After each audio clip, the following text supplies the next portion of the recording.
hot on the trail of the forest predators.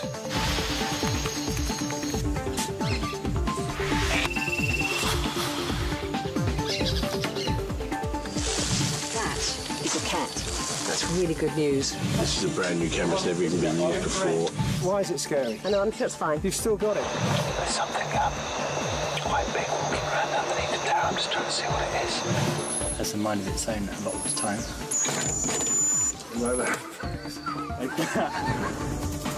To find the cats in this forest, we need to find their prey at the source.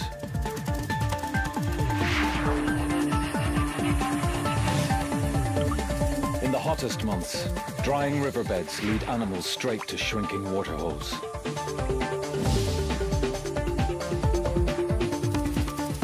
To drink, animals must gamble with their lives. The cats just need to lie in ambush.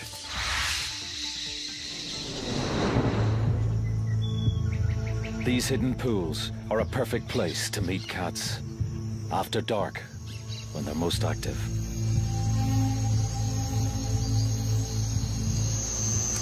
Okay, start that. Our arsenal of cameras gives us the ability to see through the night.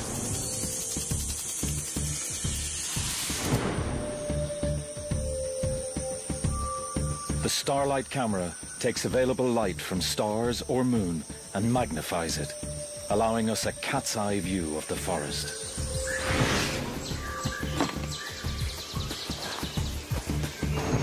Motion-triggered camera traps silently monitor the game trails using invisible light. The infrared camera brings us face to face with predators and prey.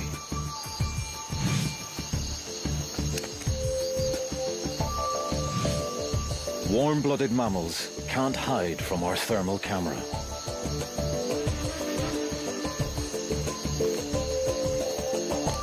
And then there's our secret weapon. A cable 18 meters above the forest floor, silently carrying remote cameras to the action.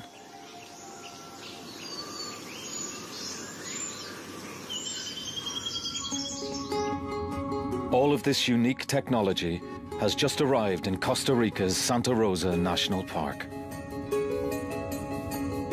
The aim? To film one waterhole with cable cameras and remote cameras, as well as camera traps spread further afield.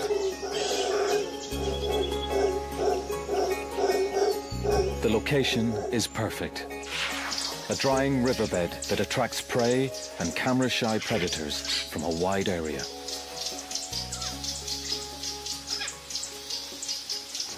But it's a very ambitious plan. Nothing quite like this has ever been attempted before.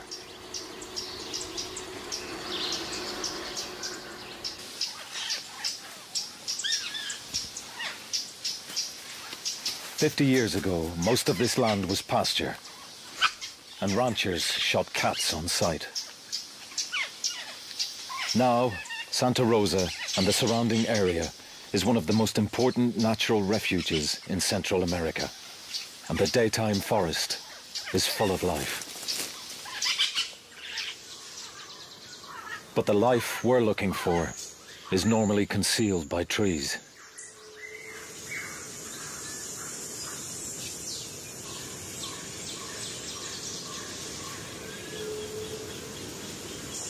Four months previously, the river flows, and Santa Rosa is a very different place.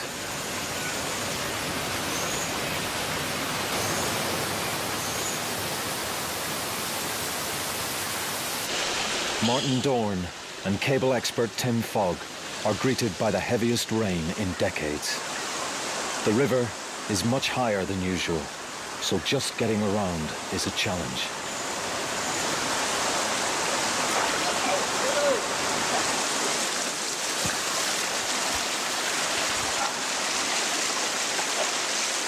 Damn tripods, eh? Who needs them?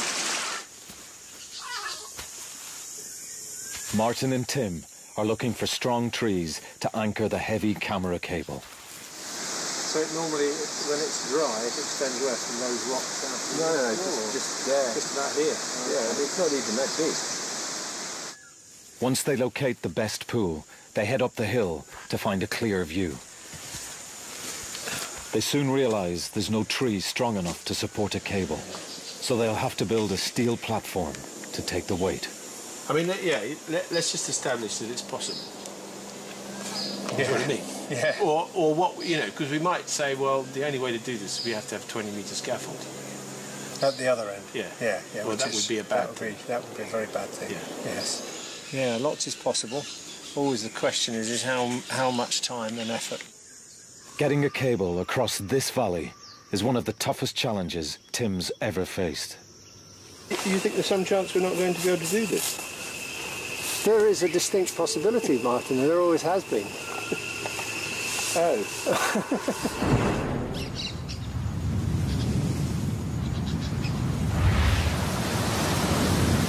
The dry season winds drive water out of the forest.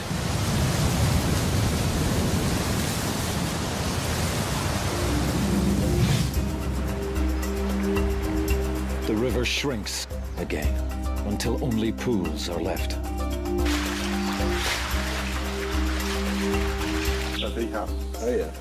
Jaguar scientist ด๊עת has studied cats here for 25 years. He guides us to the most likely filming sites. 10, 20 years, a lot of... He knows the cats are here through his pioneering use of camera traps. Ocelots, small, shy rodent hunters. Pumas, 60-kilo deer hunters.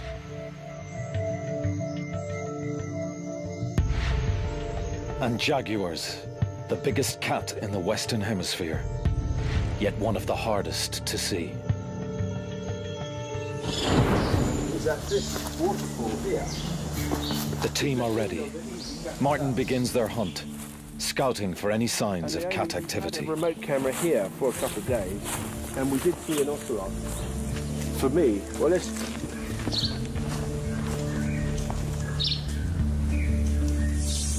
There's a footstep that's a cat. Yeah, no, perfect. It's an ocelot footprint. Good eye, Martin. Really good eye. Downriver, camerawoman Justine Evans finds her own evidence. Look at this. That is a cat. It's large. That's a puma or a jaguar. That's really good news, because we've got about 4 different pools here to choose from, all within a kilometre stretch, and to see some evidence of a big cat coming into this particular pool is a really good sign. It's time to build the overhead camera rig. Everything needs to be carried in by hand.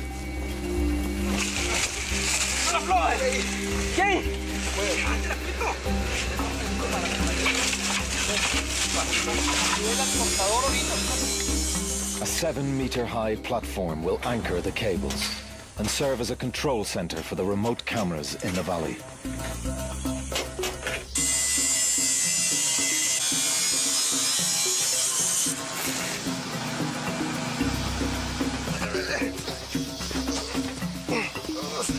The steel cables arrive. Carrying these 150-kilo weights to the site is just the beginning.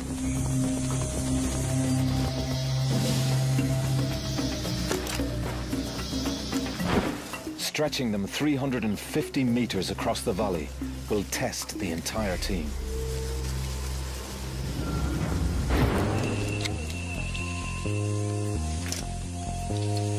One, 2, 3, fire!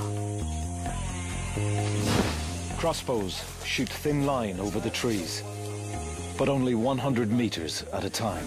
Yeah, I can see it. I just paused up again. This is just getting worse and worse, really.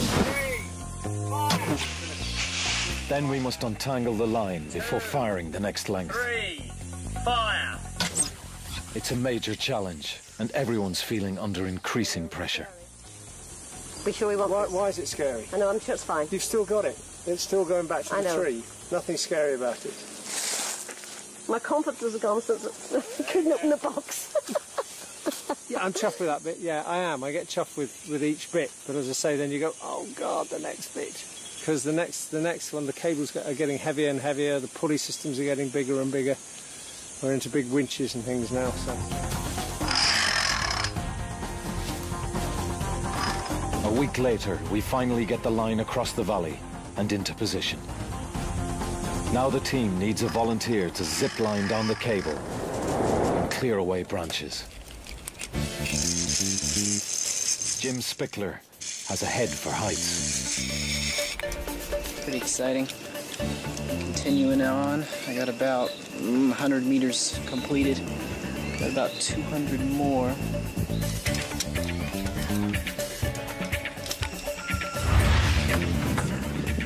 Pretty excited right now.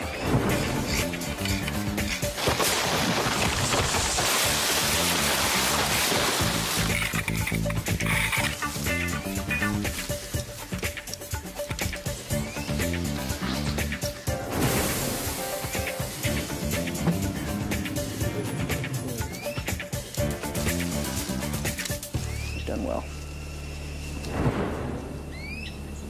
The cable is ready for action.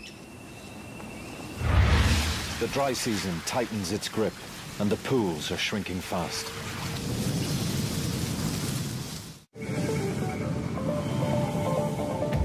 It's time to break out our special filming equipment.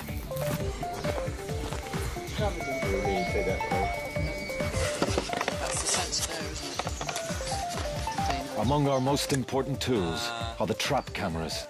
They detect movement and record automatically. We want to set them in the forest as soon as possible.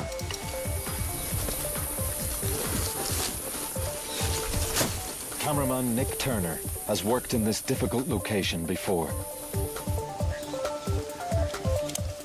He has some good ideas for places to set camera traps.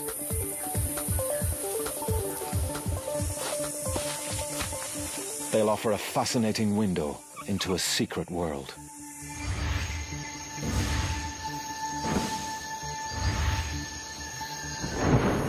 We'll also need to rig remote control cameras to track and film our targets from the tower.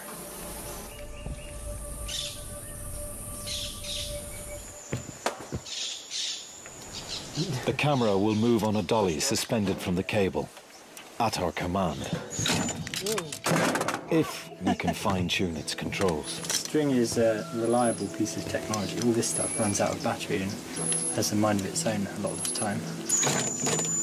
Like that. At the moment, cable dolly, raising its first outing. So how do you move it up? I'm just going to turn the power on. In a minute. Control? I'm not really happy with that. Well, I'd be a little filling. I'm not sure I'm going to be able to run this through my hands.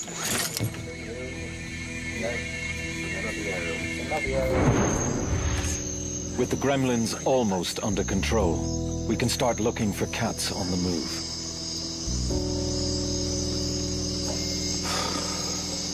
The first 48 hours of scanning prove how elusive the cats are.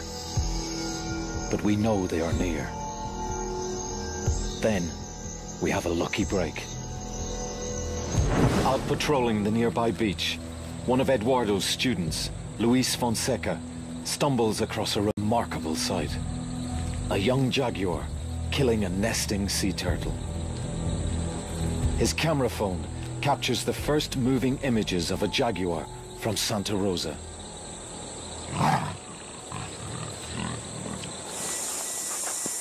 The next morning, Justine visits Luis to gather clues about the jaguar's movements. Hi, Luis. Hi, nice to meet you, Justine. Luis thinks the jaguars travel between hills inland and the beach. And one of the best routes is along our riverbed. Oh, great. Turtles come ashore to lay their eggs under cover of darkness. And sometimes, a jaguar is waiting. It uses powerful jaws to puncture the turtle's skull, killing it quickly. Luis takes Justine to the area. If the jaguar returns, a trap cam will be waiting.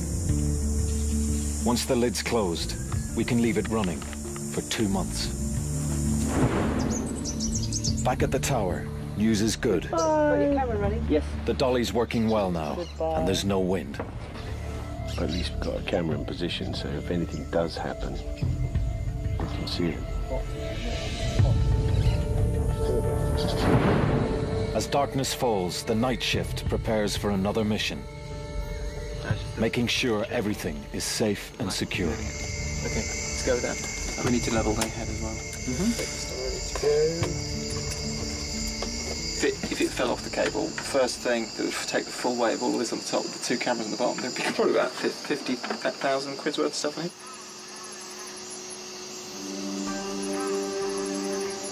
A clear, still night welcomes the camera out. The bright moonlight gives the Starlight camera an aerial shot of this amazing new world. When we add our thermal camera to pick out warm mammal bodies, the forest turns transparent. I mean, I've not seen anything like this. It's really cool.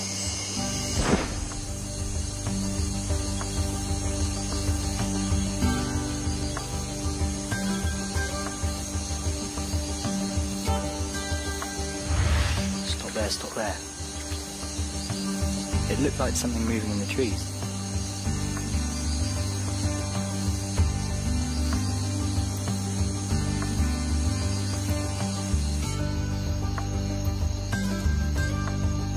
Exposed rocks retain the sun's warmth, outlining the course of the dry river. There's definitely something down in the riverbed.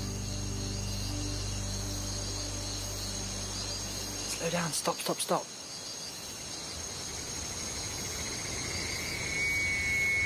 There's a deer drinking by the pool.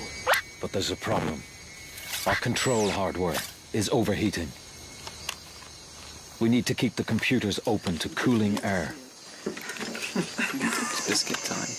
We found out that the optimum space that the laptop needs to be open is exactly the same as the packet of biscuits that we get, so it's time to wedge a pack in the laptop. The fortune of the project now depends on a pack of cookies.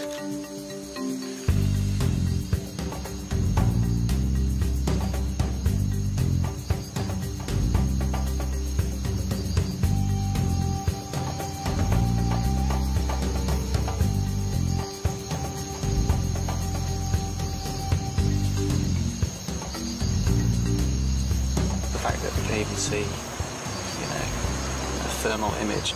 I'm quite impressed. First time I've seen something like this. It's really good. With every outing, the cable cam reveals more and more wildlife. A guan bird comes within range.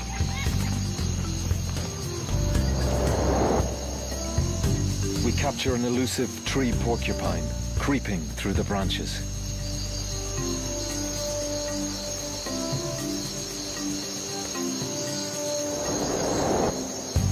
A huge rodent wanders below the dolly. It's a paca, a very rare creature in Santa Rosa.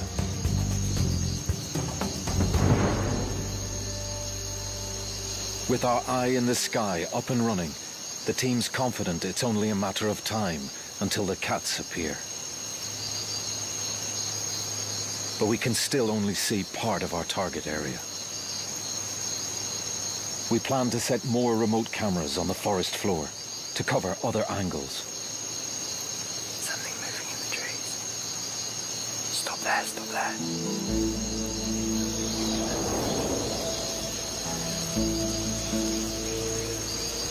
As moonlight gives way to sunlight, the daily roasting of the forest continues. Despite the heavy rain a few months ago, only a few pools remain.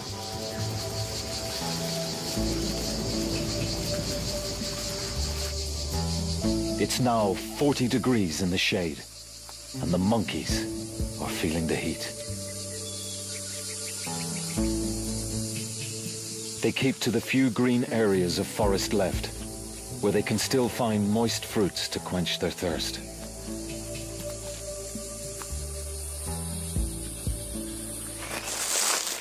Down on the forest floor, the dry leaves are now as crisp as potato chips. The cats are more likely to use our riverbed for silent stealth. It's the perfect time. But there are problems with the remote cameras. It's got to be said. I didn't realise it was going to be this heat was going to knock out the cameras like it did actually. Can the camera traps withstand the soaring temperatures? Hey, tapir. That's great. That's a fantastic shot. That's fantastic. That's a really good one. It's a great shot. Weighing in at over 300 kilos, Baird's tapir is the largest land animal below the United States. These distant relatives of the rhino use the same paths daily to water, but they are hardly ever seen.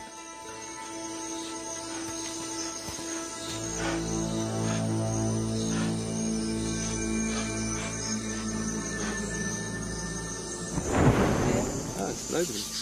3 deer. Excellent. Oh, good. Nice to get more watery stuff, won't it? Yeah, I probably should have planned it right. But I think we should do what you said, which is point the camera at the pool. Unexpected creatures reveal themselves. Coyotes and a family of raccoons. We're seeing a lot of potential prey, like deer and agoutis. The predators can't be far behind.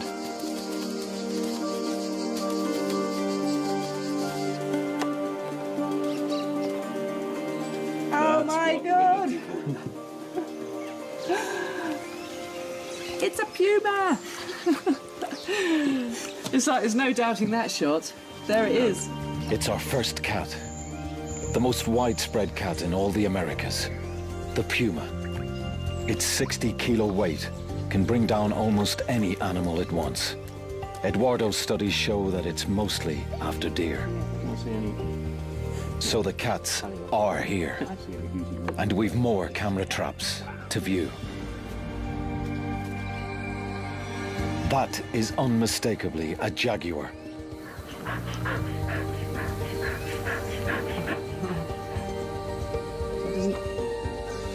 Another incredible image, up close and very personal. Jaguars roam great distances, but they tend to remain in one area for a week or so. Which means there's a good chance we'll see this cat again. Now that is a cat. That's that is a proper cat. Howard put this one in. Later that night, we mount the starlight and thermal cameras on the cable.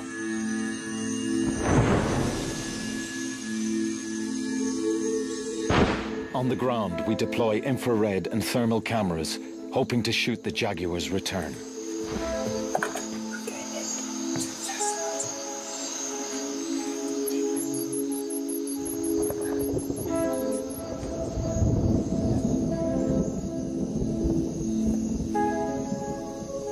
Within minutes, the thermal camera locks onto a moving heat source.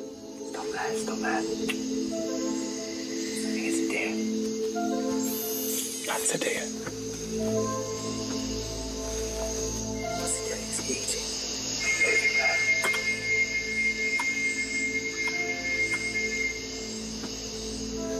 Okay, we're just going to watch it and see what it does for a while.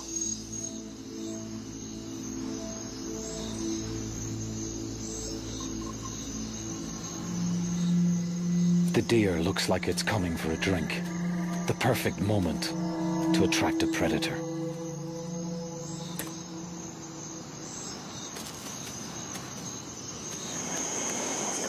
Something coming in. I know. Let's slow down, stop. Oh, it's a tapir, I think. Do you want to just let the dolly out really slowly and smoothly? That's it. Really slow. Sorry, I'm checking. This is a unique moment.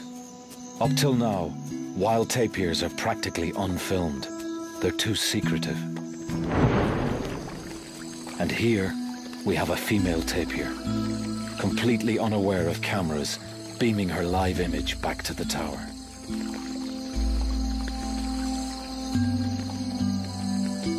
It's a fantastic chance for the crew to observe new behavior. We've seen a tapir walk down and start bathing, which is awesome. I wasn't expecting it at all. In these dry conditions, tapirs need water daily and use regular bathing spots. This is now the only pool for miles.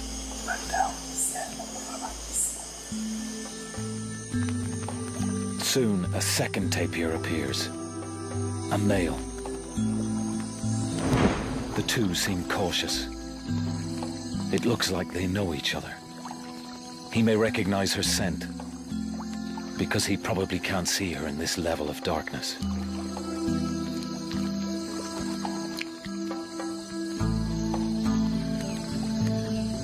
Our infrared and thermal cameras give us an intimate view of one of Costa Rica's most mysterious creatures. Their gentleness hides a different nature. Hunters say that a threatened tapir is very dangerous to humans and cats alike. Even a big cat might think twice before ambushing this peaceful scene.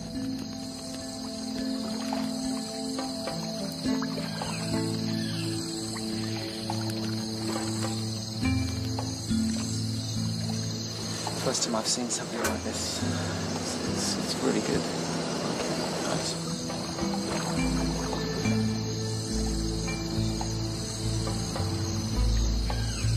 You see that? It's just taking off and landing on the tapir. It's some sort of bat.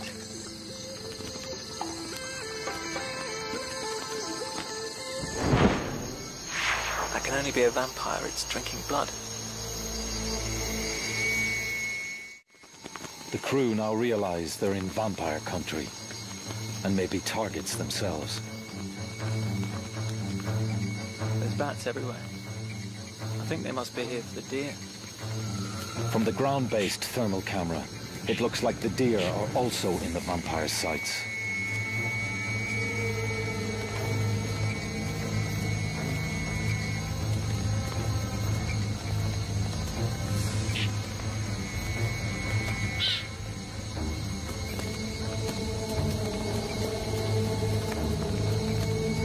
Once they've landed, the bats use their own heat-detecting sensors to home in on their warm-blooded meals.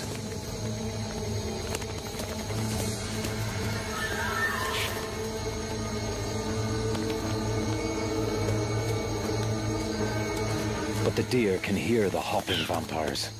They're having none of it.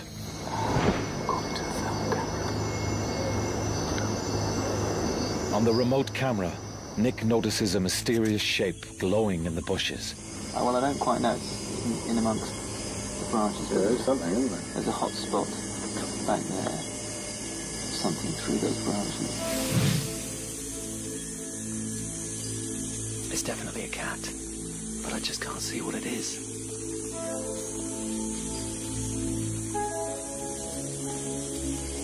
Trying to work out what that is.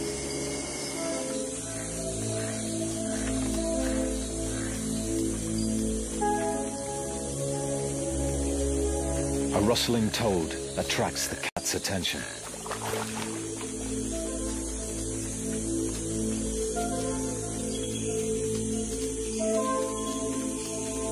I think it's just checking out the pool. As it leaves the pool, a trap cam picks it up and reveals a new species of cat for the team. It's a male ocelot patrolling his territory. They prey on rodents, even monkeys, but stay well hidden when the big cats are around. It's a fantastic sighting for the crew. Another mystery cat of Santa Rosa. So it looks like we've got a cat. We're on a high. Then, disaster strikes. That's really dramatic news from Nick that one of the cables has collapsed. The overhead cable let go of its moorings, plunging our cameras and dollies 6 meters into the trees below. The cameras could be destroyed. We'll have to release the tension. But it could have been worse. This was the cable that Jim was climbing on only a few hours ago. And he could have come down. I mean, he wouldn't have. Like a vampire, the Starlight camera's light-sensitive lens will burn out at sunrise. So it's just going to climb, or do you think we should just try and get the angle of this right? I'm going to pull it back and just try and re-engage it by rolling it down the hill. No, they don't need ropes. They don't need ropes. The team must send someone up into the canopy to rescue the stranded camera. The rig survived the initial impact, but if the cable collapses further, the project will be over. I think after this, take the camera off and lower it down. The dolly is stuck. If knots come apart. As night turns to dawn, the crew face one of their greatest challenges. Could you just gently pull just put tension on it, just gently pull it. We just want to see what happens now. Down towards the end. Yeah, it's never going to get to the end of the friction. To get the dolly down, we'll have to dismantle it in mid-air, a piece at a time. You need more tension, more slack up there. Try and get to the end of the string. So that's entirely unfair. It's subjective. I believe the process is painstaking and dangerous. Unfortunately, the pulley's going to be on top of it as well.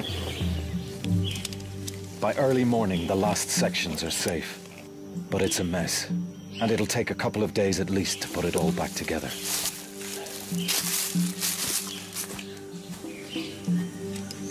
It's a huge blow to the team. Time is short. The approaching rainy season will soon put an end to filming. When the dolly's ready, work resumes on searching for the mysterious cats of Santa Rosa.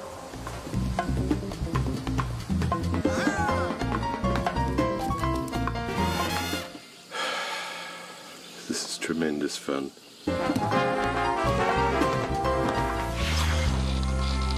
With the dolly back online, we're ready for the final sweltering week's vigil to see big cats in the wild.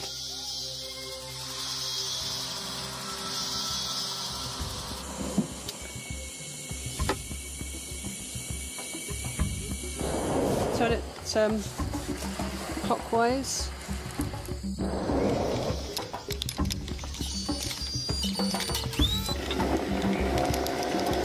We keep the valley and waterhole under 24-hour observation. But in the searing daytime heat, the cats are keeping a low profile. Oh, there's a hare. It's back.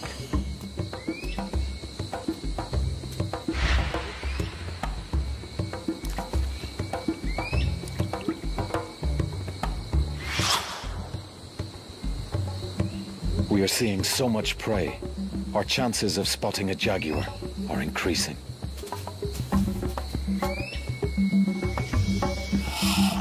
The trees have now lost most of their leaves, giving us a clear view along the riverbed. Take one off. Okay, right. Let's go further down. Yeah. Our window of opportunity is finally open. Say when. The temperatures reach 45 degrees in the shade. If animals want to drink, they must come here.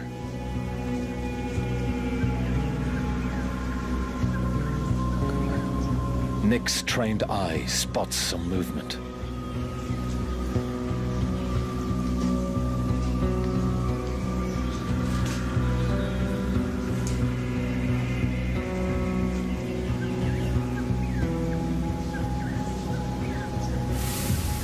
It's a puma, right by the waterhole.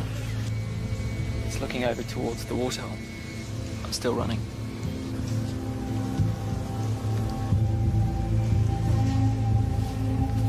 She's up. Keep it steady, Howard.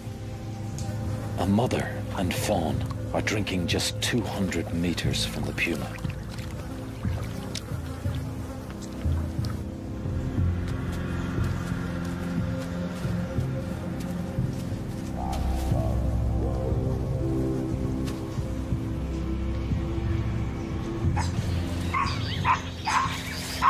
Suddenly, monkey alarm calls fill the air. The mother deer isn't taking any chances and leads her fawn to cover.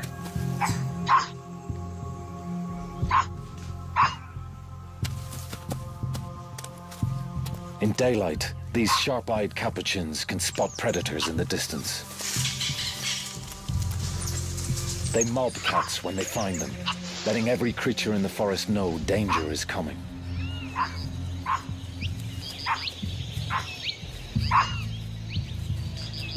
These alarm calls are one good reason why cats prefer the night.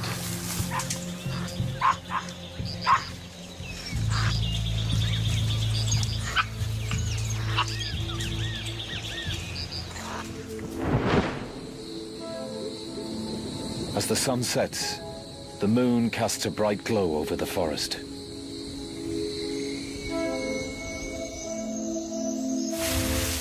Up in the tower, the crew prepare the starlight camera. In such bright moonlight, conditions are perfect for spying on the riverbed.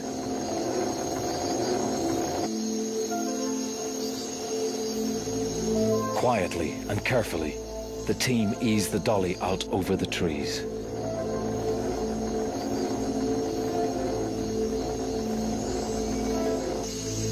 That's about 200 meters. Could be imagining it. We've just found a deer with a thermal camera, and it's in the forest, and it's about 100 meters from the waterhole, and it's just sitting in the bushes and not moving at all. It's just been grooming itself, and it's very dark at night, so I wonder if it's just it's a strategy for surviving a dark night, just to sit still in a thick bush and not move. Creeping through the forest, this deer could be taking a chance.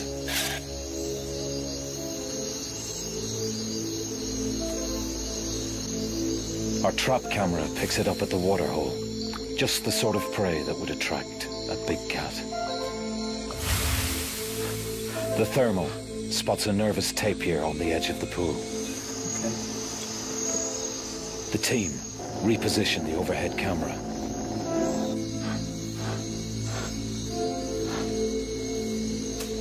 Something unseen startles the tapir. Just ran at something there, just turned it around. Not far. Keep coming. On the overhead camera, Nick picks up a new heat source. There's something coming in. It's not a deer. It might be a cat. I don't think it's an ocelot.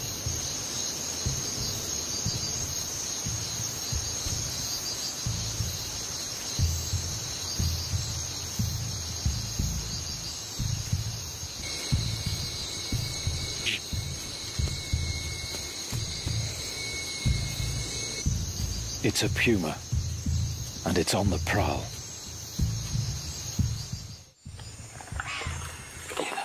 Yeah. Deer alarms sound in the distance. The deer listen intently.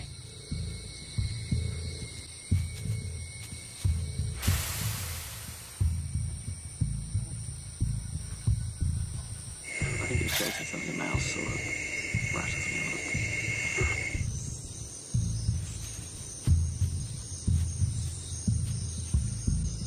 It looks like it's stalking down the riverbed.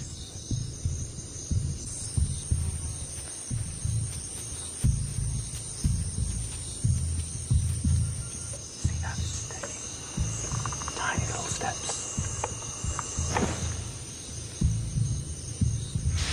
It's getting closer.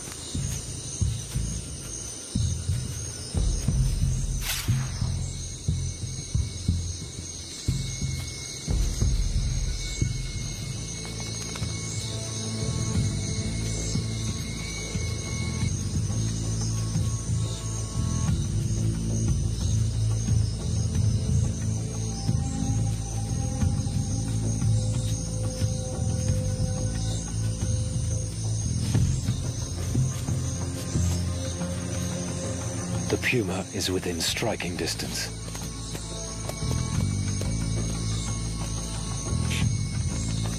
The deer freeze. If they bolt now, the cat will be on them in seconds.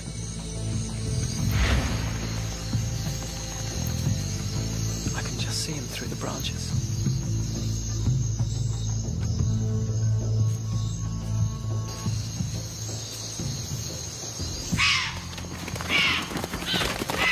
But the moonlight gives the cat away. The game's up, and the puma slinks off.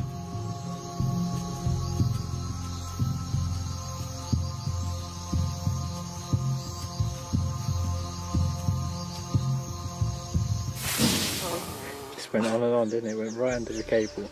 I know. Better go and save it now. Back it up. Back it up. Right, it's back. I think that's cause to celebrate. It is, yeah. It is. I might have a beer. The 6 AM beer. Yeah. Excellent. God, thank God for that. I thought, thank God. Going home. In the excitement and stress of the cable and water hole, the trap cams have been neglected. It was on this beach a jaguar was seen killing a turtle a few weeks ago.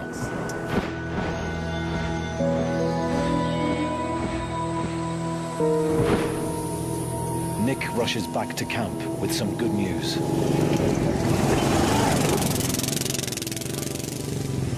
First one I looked at was the jaguar. I think it's just going to come out there and wander around, isn't it? It's just quite happy to... It's obviously the resident jaguar, you know. What, male or female? The trap cams have recorded more jaguars. That's it, we got a jaguar. There's a jaguar there, yeah. I'm not going to high-five you because I said. No, that is absolutely awesome. Yeah, it's good. Pigeon, yeah. Martin calls in jaguar expert Eduardo to share our success.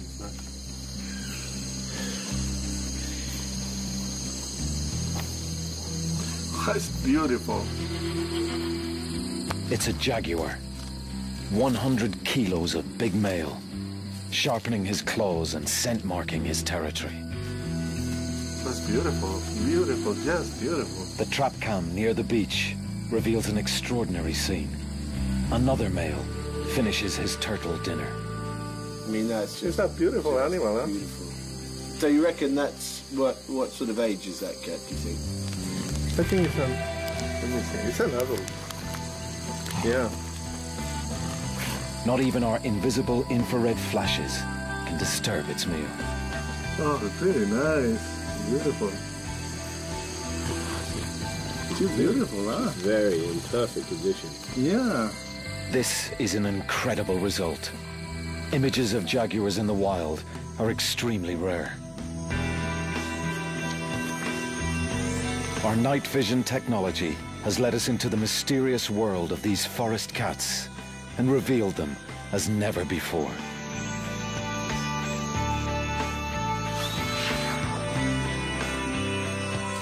The final camera trap holds the biggest surprise.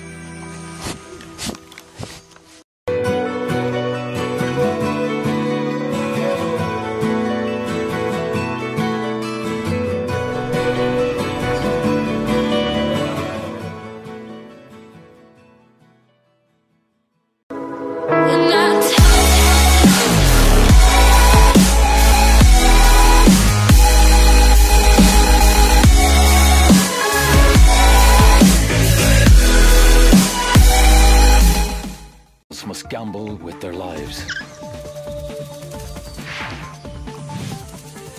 The cats just need to lie in ambush.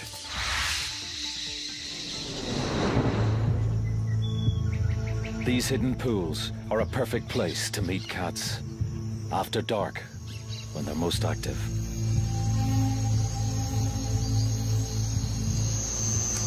Okay, Our arsenal of cameras gives us the ability to see through the night.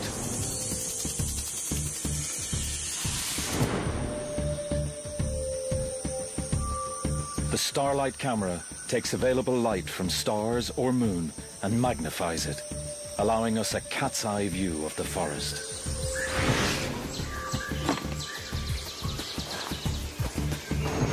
Motion-triggered camera traps silently monitor the game trails using invisible light. The infrared camera brings us face to face with predators and prey. Or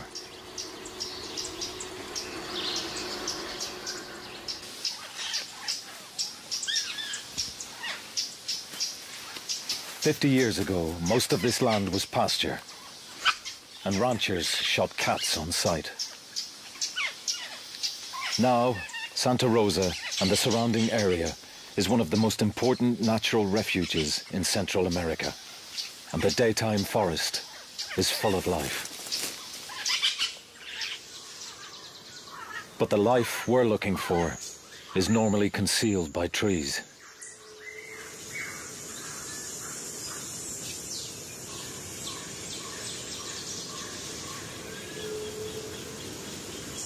Four months previously, the river flows, and Santa Rosa is a very different place.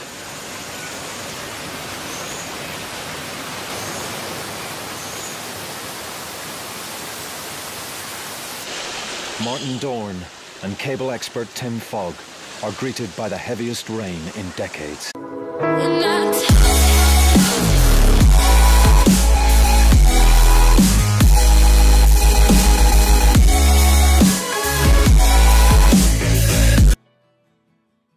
And we're hot on the trail of the forest predators.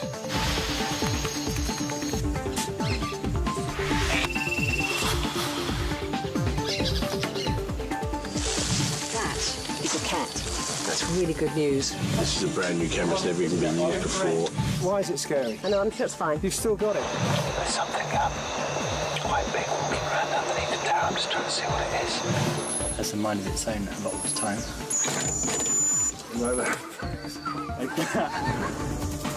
To find the cats in this forest, we need to find their prey at the source.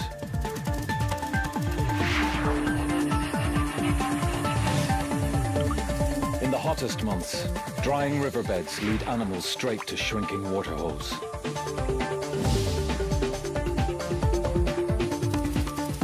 To drink, animals. Warm-blooded mammals can't hide from our thermal camera.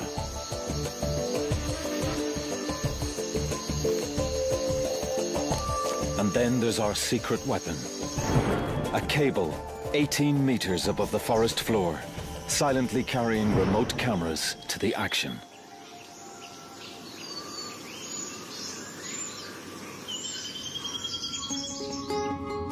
All of this unique technology has just arrived in Costa Rica's Santa Rosa National Park.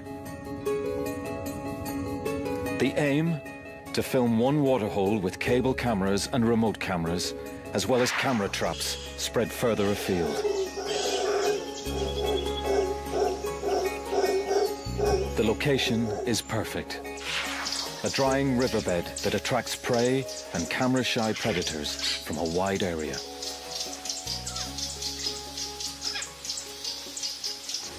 But it's a very ambitious plan. Nothing quite like this has ever been attempted before. The river is much higher than usual, so just getting around is a challenge.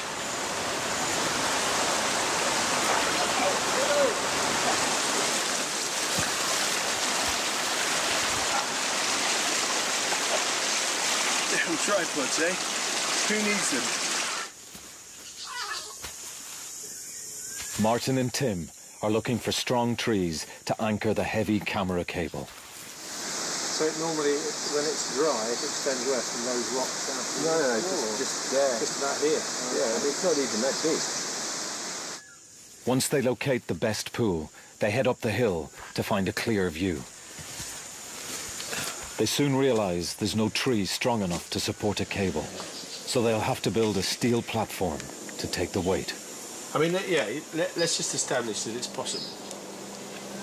That's what I mean. Yeah. Or what, you know, because we might say, well, the only way to do this is we have to have 20-metre scaffold. At the other end. Yeah. Yeah. Well, that would be a bad thing. That would be a very bad thing. Yeah. Yes. Yeah.